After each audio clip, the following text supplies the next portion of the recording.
Hello दोस्तों, स्वागत है आपका स्टडी राइज यूट्यूब चैनल पर। तो हमारी लेखपाल भर्ती परीक्षा हेतु प्रैक्टिस सेट सीरीज चल रही है। तो जो आज हमने प्रैक्टिस सेट लिया है, ये लिया है हिंदी का और ये है प्रैक्टिस सेट नंबर 13। 12 करवा दिए गए हैं। जिसने वह नहीं देखे तो प्लेलिस्ट में जाके देख सकते हैं। लेखपाल भर्ती की एक अलग से प्लेलिस्ट बना दी गई है। तो चलिए फिर आज की वीडियो स्टार्ट करते हैं। उससे पहले अगर अभी तक आपने चैनल सब्सक्राइब नहीं किया है तो जल्दी से सब्सक्राइब कर दें और बेल आइकन को भी प्रेस कर दें, जिससे कि वीडियो की नोटिफिकेशन आपके पास सबसे पहले पहुंच जाए।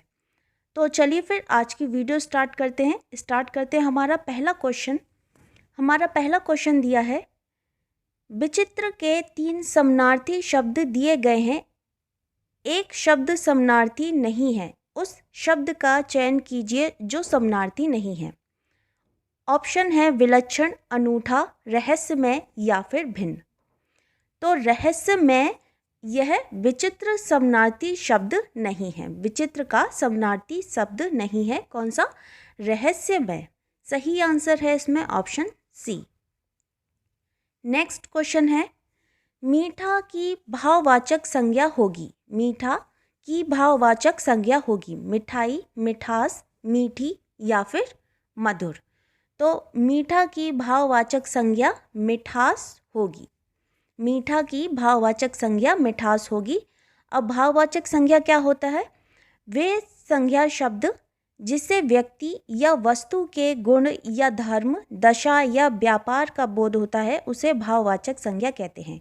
जैसे लंबाई, मिठास, बुढ़ापा, ये सब क्या है? ये भाववाचक संज्ञा कहलाते हैं। सही आंसर है इसमें ऑप्शन बी, मिठास। नेक्स्ट क्वेश्चन है, धड़ाक में प्रत्यय है अक, आक, अप या फिर ओक।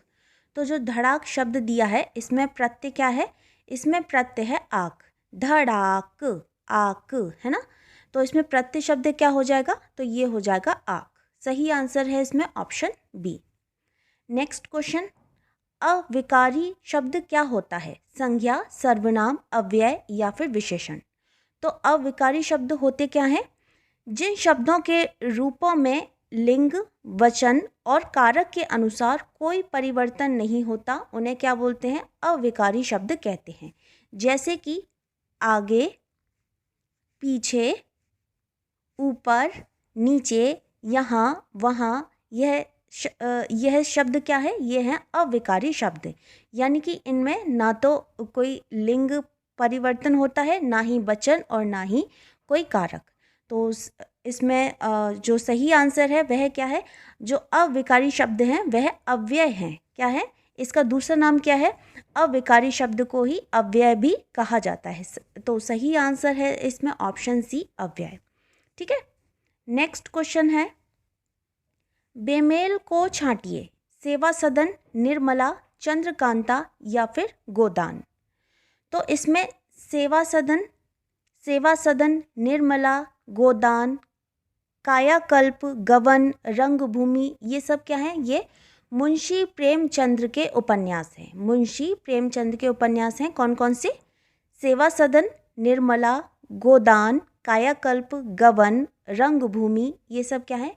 मुंशी प्रेमचंद्र जी के उपन्यास हैं। जबकि जो चंद्रकांता है ना, यह देवकी नंदन खत्री का उपन्यास है। चंद्रकांता किसका है? देवकी नंदन खत्री का उपन्यास है।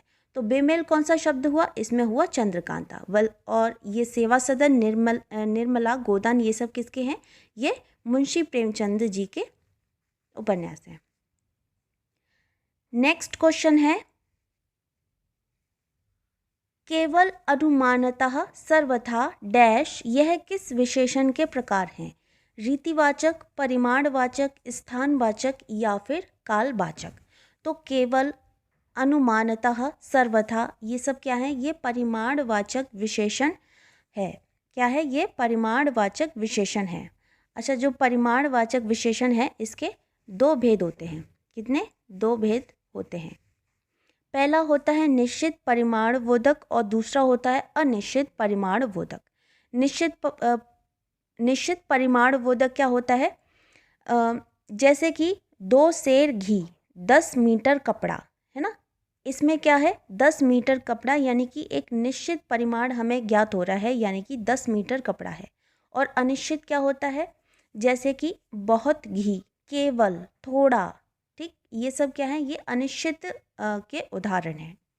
तो इसमें जो सही आंसर है वह है ऑप्शन बी, परिमाणवाचक।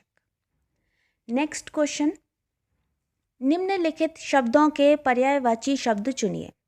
अब इसमें समुद्र का पर्यायवाची शब्द बताना है, अर्णव, विशंबर, उदक या फिर तुंग। तो समुद्र का पर्यायवाची शब्द इनमें से कौन सा है, तो ये है अर्णव। कौन सा है, अर्णव। समुद्र के और भी पर्यायवाची शब्द हैं, जैसे अर्णव, कंपति, नदीश, बारिश, नीर निधि, पारावार, रत्नाकार, सिंधु, ये सब क्या है, ये समुद्र के पर्यायवाची शब्द हैं। ठीक है, सही आंसर है इसमें ऑप्शन ए। नेक्स्ट है सौदामनी, इसका पर्यायवाची शब्द इन चार ऑप्शन में से कौन सा है, दारा, विद्युत, गंगोत्री या फिर व्यापारी। तो सौदामनी के जो पर्यायवाची शब्द है वह है ऑप्शन बी, विद्युत। इसके और भी हैं, सौदामनी के पर्यायवाची शब्द हैं जैसे कि बिजली, विद्युत, तड़ित, चंचला, चपला, दामिनी, कौधा, ये सब क्या है, ये सौदामनी के पर्यायवाची शब्द हैं। ठीक है, तो इसमें जो सही आंसर है वह है ऑप्शन बी। अगला प्रश्न है, बुरा भला शब्द में कौन सा समास है, द्वंद्व समास, द्विगु समास, कर्मधारय समास या फिर तत्पुरुष समास। तो जो बुरा भला शब्द है इसमें कौन सा समास है, तो ये है द्वंद्व समास। कौन सा है, द्वंद्व समास। ठीक है, तो द्वंद्व समास क्या होता है, जिस समास में दोनों पद समानतः प्रधान होते हैं, यानी कि बुरा भी प्रधान है और भला भी प्रधान है, तथा समुच्चय बोधक अव्यय का लोप होता है।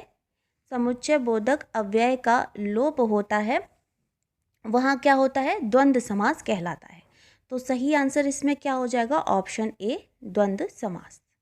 अगला प्रश्न है, प धन अन को संधि युक्त करने पर क्या रूप है, पवन, पावन, पौन या फिर पाचन। तो प धन अन का अगर हम संधि युक्त करेंगे तो इसका जो आंसर बनेगा वह बनेगा पावन। प धन अन का क्या बनता है, यह बनता है पावन। और अगर हम पवन का संधि विच्छेद करते हैं, पवन का, तो इसका बनता है पो धन अन। ठीक है, पो धन अन बराबर क्या होता है, पवन होता है। अगर इसमें एक और मात्रा आ जाती, पो धन अन, तो इसमें क्या हो जाएगा, ये हो जाएगा पावन। तो सही आंसर इसमें क्या है, ऑप्शन बी, पावन। अगला प्रश्न है, चूर्ण का तत्सम शब्द है चौर, चूर्ण, चर्म या फिर चक्षु। तो चूर्ण का तत्सम शब्द क्या होता है, तो ये होता है चूर्ण। क्या होता है, चूर्ण होता है। नेक्स्ट, निम्नलिखित वाक्यों में रेखांकित शब्दों के विलोम के लिए 4 विकल्प दिए हैं, उचित विलोम छांटकर उसे चिन्हित कीजिए। ये जो डैश लगा है इसके हमें विलोम शब्द हमें छांटने हैं। ठीक है, तो पहला दिया है, जैन मत को मानने वालों में श्वेतांबर बड़ी संख्या में है। तो अब श्वेतांबर का विलोम शब्द क्या होगा, दिगंबर होगा, नीलांबर होगा, अंबर होगा या फिर पीतांबर होगा। तो श्वेतांबर का विलोम शब्द क्या होता है, तो ये होता है दिगंबर। क्या होता है, दिगंबर होता है। नेक्स्ट क्वेश्चन है, लंबी योग साधना से उसका ओजस्वी चेहरा देखते ही बनता था, शोकाकुल, कामुक, कांतिहीन या फिर मलिन। तो ओजस्वी चेहरा यानी ओजस्वी का विलोम शब्द क्या है इसमें, तो ये है कांतिहीन। क्या है, कांतिहीन। ओजस्वी चेहरा, ओजस्वी का विलोम शब्द क्या है इसमें, कांतिहीन है। नेक्स्ट क्वेश्चन, उसका उत्तरीय उस पर बहुत जच रहा था, टोपी, साड़ी, कोट या अधोवस्त्र। तो इसमें जो सही आंसर है वह है ऑप्शन डी, अधोवस्त्र। उत्तरी का विलोम शब्द क्या है, अधोवस्त्र। नेक्स्ट क्वेश्चन, मैं खाना खा चुका तब वह आया, यह वाक्य है सरल वाक्य है, संयुक्त वाक्य है, मिश्र वाक्य है या फिर संक्षिप्त वाक्य है। तो मैं खाना खा चुका तब वह आया, तो ये कौन सा वाक्य है? ये है संयुक्त वाक्य। कौन सा वाक्य है? संयुक्त वाक्य है। जिस वाक्य में दो या दो से अधिक उपवाक्य हों और एक दूसरे के आश्रित न होकर अपना स्वतंत्र अर्थ रखते हों, वहाँ क्या होता है? संयुक्त वाक्य कहलाते हैं। इसका अलग अर्थ है, इसका अलग अर्थ है ना। मैं खाना खा चुका तब वह आया, दोनों के अलग अलग अर्थ हैं, तो यह क्या है? यह है संयुक्त वाक्य कहलाएगा। नेक्स्ट क्वेश्चन है, निम्नलिखित में से किस शब्द में उपसर्ग नहीं है? अपवाद, पराजय, प्रभाव या फिर ओढ़ना। तो इसमें जो उपसर्ग नहीं है वह कौन सा नहीं है? वह है ओढ़ना। कौन सा नहीं है? ओढ़ना। जैसे हम पहले में बात करें तो इसमें उपसर्ग क्या है? इसमें है उपसर्ग अप। क्या है? इसमें उपसर्ग है अप। अगर हम पराजय में बात करें तो पराजय में उपसर्ग है परा। क्या है? परा। और प्रभाव की बात करें, प्रभाव में उपसर्ग क्या है? इसमें है प्र। क्या है? प्र। लेकिन ओढ़ना में कोई उपसर्ग नहीं है। ओढ़ना में कोई उपसर्ग नहीं है, तो सही आंसर है इसमें ऑप्शन डी। अगला प्रश्न है, आक्रोश शब्द का सर्वाधिक उपयुक्त अर्थ है दुख से चीखना, कर्कश स्वर में की जाने वाली भर्त्सना, विरोध करना या फिर निंदा करना। तो आक्रोश शब्द का जो सर्वाधिक उपयुक्त अर्थ है वह क्या है? वह है कर्कश स्वर में की जाने वाली भर्त्सना। इसमें सही आंसर है ऑप्शन बी। नेक्स्ट है, किस वर्ण का उच्चारण स्थान कंठ तालु है? ओ, ए, ह या फिर छ। तो कंठ तालु का जो उच्चारण स्थान है, एक है छोटा ए और दूसरा है बड़ा ए। ठीक है, तो इसमें जो सही आंसर है वह है ऑप्शन बी। नेक्स्ट है, जिसका इलाज ना हो सके उसके लिए उपयुक्त शब्द है असाध्य, दुसाध्य, साधनहीन या फिर श्रम साध्य। तो जिसका इलाज ना हो सके उसके लिए क्या शब्द प्रयुक्त करते हैं? तो वह करते हैं हम असाध्य। बोलते हैं ना असाध्य रोग है, यानी कि जिसका कोई इलाज ही नहीं है। तो सही आंसर है इसमें ऑप्शन ए। विस्मय स्थायी भाव किस रस में होता है? हास्य, शांत, अद्भुत या फिर बीभत्स। तो जो विस्मय स्थायी भाव है यह किस रस में होता है? ये होता है अद्भुत रस में। किस में होता है? अद्भुत रस में। यानी कि जो अद्भुत रस है उसका स्थायी भाव क्या है? वह है विस्मय। क्या है? विस्मय, है ना। और जो हास्य रस है उसका स्थायी भाव क्या है? वह है हास्य। हास्य रस का स्थायी भाव क्या है? हास्य। ठीक। और शांत रस का स्थायी भाव क्या है? तो ये होता है निर्वेद। क्या होता है? निर्वेद। शांत रस का स्थायी भाव होता है निर्वेद। और जो भीभत्स रस है इसका स्थायी भाव होता है, ये होता है जुगुप्सा। क्या होता है? जुगुप्सा। स्थायी भाव क्या होता है? जुगुप्सा, यानी कि घृणा। तो सही आंसर है इसमें ऑप्शन सी, अद्भुत। नेक्स्ट है क्वेश्चन,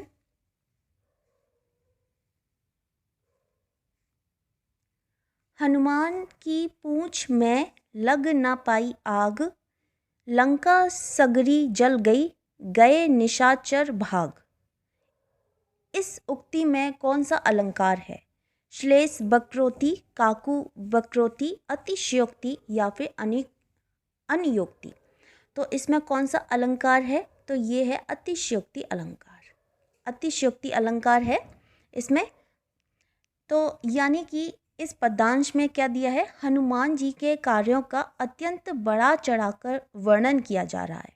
क्या है? अत्यंत बड़ा चढ़ाकर वर्णन किया जा रहा है। जैसे कि हनुमान की पूंछ में लग ना पाई आग, है ना, लग ना पाई आग, और लंका सगरी जल गई, यानी लंका सारी जल गई। पूंछ में आग नहीं लग पाई और लंका सारी जल गई। तो इसमें क्या हो रहा है कि हनुमान जी के कार्यों का अत्यंत बड़ा चढ़ाकर वर्णन किया जा रहा है। तो अतः यहाँ कौन सा अलंकार कहलाएगा? तो ये कहलाएगा अतिशयोक्ति अलंकार। ठीक, जहाँ किसी व्यक्ति या फिर वस्तु की अत्यंत प्रशंसा के लिए बात इतनी बड़ा चढ़ाकर कही जाए कि वह संभव ना हो, वहाँ क्या होता है? अतिशयोक्ति अलंकार होता है। सही आंसर है इसमें ऑप्शन सी। नेक्स्ट क्वेश्चन है, शुद्ध वर्तनी चुनिए। इसमें से कौन सा शुद्ध वर्तनी वाला शब्द है? तो वह है ऊपरी लिखित। क्या है? ऊपरी लिखित। सही आंसर है इसमें ऑप्शन डी। नेक्स्ट क्वेश्चन, चुनाव क्षेत्रों को पुनः डैश किया जाना चाहिए, दिए गए विकल्पों में से सही का चयन कर रिक्त स्थान की पूर्ति कीजिए। परिगणन, परिचालन, परीक्षण या फिर परिसीमन। तो इसमें सही आंसर क्या है? चुनाव क्षेत्रों का पुनः परिसीमन किया जाना चाहिए। क्या है? परिसीमन किया जाना चाहिए। सही आंसर है इसमें ऑप्शन डी। अगला प्रश्न है, निम्नलिखित में स्त्रीलिंग शब्द है किन्नर, अहिंसा, अंतरी या फिर अपरिग्रह। तो इसमें जो स्त्रीलिंग शब्द दिया गया है वह है ऑप्शन बी अहिंसा। कौन सा है? ऑप्शन बी अहिंसा। और बाकी तीनों ये पुल्लिंग शब्द हैं। नेक्स्ट क्वेश्चन, वधु का बहुवचन रूप होगा। वधु का बहुवचन रूप होगा। तो इसका वधु का बहुवचन रूप कौन सा दिया है इन चारों में? तो ये है वधुएं। कौन सा है? वधुएं। सही आंसर है इसमें ऑप्शन सी वधुएं। ठीक है, तो ये थी आज की वीडियो। उम्मीद करती हूँ वीडियो आपको पसंद आई होगी। अगर वीडियो पसंद आती है तो इसको अपने दोस्तों के साथ ज़रूर शेयर करें। मिलते हैं फिर बहुत जल्द नेक्स्ट वीडियो में। तब तक के लिए थैंक यू सो मच।